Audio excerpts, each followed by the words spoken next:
नांदेडमध्ये लाडक्या बहिणींचे लाखो रुपये ठकसेन भावानं हडपले।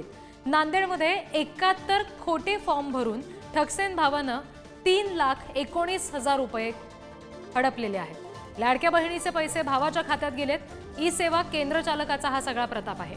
नांदेडच्या हदगाव तालुक्यातल्या मनाठा गावातली ही घटना आहे। ई सेवा केंद्र चालक सध्या फरार आहे आणि पोलीस त्याचा शोध घेत आहेत।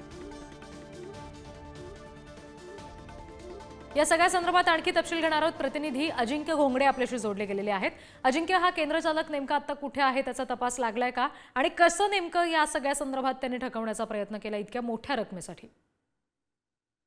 नक्कीच रिद्धी, नांदेडच्या हदगावमध्ये हा खरं तर खूपच मोठा धक्कादायक प्रकार घडलेला आहे।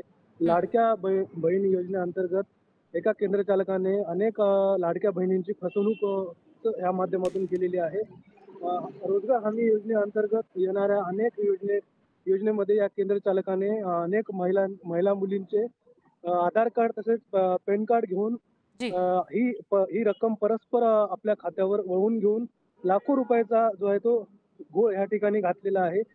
ही गोष्ट अनेक महिला मुलींच्या नंतर लक्षात आल्यानंतर महिला मुलींनी याची तक्रार पोलिसात केली होती।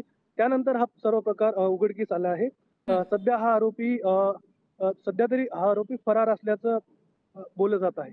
जी निश्चित। आणि या सगळ्या संदर्भात आता पोलीस कशा पद्धतीने पुढचा तपास करत आहेत याचे अपडेट्स तुमच्याकडून घेऊ। तुर्तास धन्यवाद दिलेल्या माहितीसाठी।